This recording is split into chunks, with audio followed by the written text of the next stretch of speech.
بسم الله الرحمن الرحيم। আমরা গর্ববোধ করি বাংলাদেশে একমাত্র ট্রেড ইউনিয়ন সংগঠন যেটি শহীদ রাষ্ট্রপতি জিয়াউর রহমান নিজ হাতে গঠন করেছিলেন। মাবুদ মাওলা সমগ্র বিশ্ব মুসলিম জাহানকে হেফাজত করুন। চট্টগ্রামে জাতীয়তাবাদী রেলওয়ে শ্রমিক ও কর্মচারী দলের উদ্যোগে আলোচনা সভা, দোয়া ও ইফতার মাহফিল অনুষ্ঠিত হয়েছে। রেলওয়ে শ্রমিক দলের প্রতিষ্ঠাতা শহীদ রাষ্ট্রপতি জিয়াউর রহমান এবং সাবেক প্রধানমন্ত্রী খালেদা জিয়ার স্মরণে এই আয়োজন করা হয়। অনুষ্ঠানে প্রধান অতিথি হিসেবে উপস্থিত ছিলেন জাতীয়তাবাদী রেলওয়ে শ্রমিক দল কেন্দ্রীয় কমিটির সাধারণ সম্পাদক অ্যাডভোকেট M.R. মঞ্জু।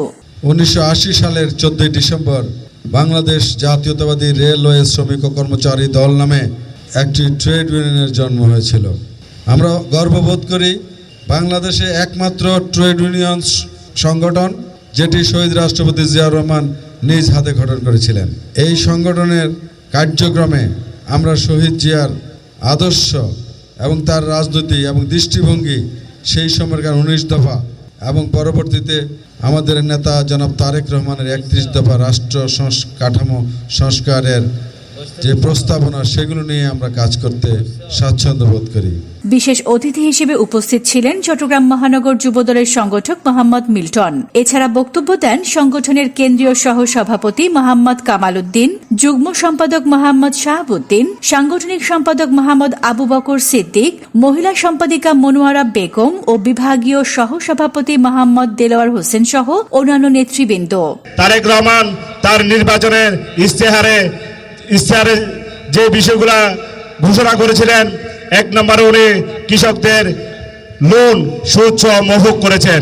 2 নম্বরে উনি নির্বাচনী ইশতেহারের ফ্যামিলি কার্ড বিতরণ ইতিমধ্যে শুরু করেছেন।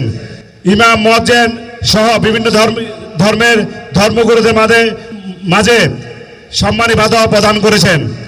আগামী 29 তারিখ থেকে বাংলাদেশে আবার প্রায় 40 বছর পরে আবার খাল খনন কর্মসূচি শুরু হবে। কৃষকদের জন্য কৃষক কার্ডের ব্যবস্থা করা হবে।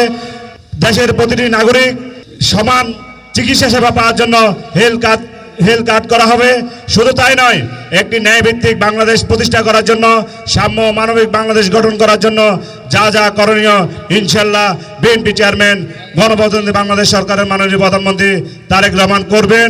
আমরা সকলের অবস্থান থেকে ঐক্যবদ্ধভাবে তারেক রহমানের হাতকে শক্তিশালী করার আহ্বান জানিয়ে আমি আমার বক্তব্য শেষ করছি। জাতীয়তাবাদী রেলওয়ে শ্রমিক দলের ডিআরএম শাখার সভাপতি মোহাম্মদ আব্দুল মালিকের সভাপতিত্বে অনুষ্ঠিত এই অনুষ্ঠানে সঞ্চালনা করেন ডিআরএম শাখার সাধারণ সম্পাদক মোহাম্মদ কায়সার হামিদ সানি।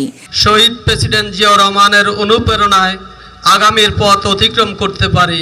আলোচনা সভায় বক্তারা শ্রমিকদের অধিকার প্রতিষ্ঠা ও সংগঠনকে আরও শক্তিশালী করতে ঐক্যবদ্ধভাবে কাজ করার আহ্বান জানান। পরে দেশ ও জাতির কল্যাণ কামনা করে বিশেষ দোয়া ও মোনাজাত করা হয়। লা ইলাহা ইল্লাল্লাহু মুহাম্মাদুর রাসূলুল্লাহ সাল্লাল্লাহু আলাইহি। Desk report, news day 24।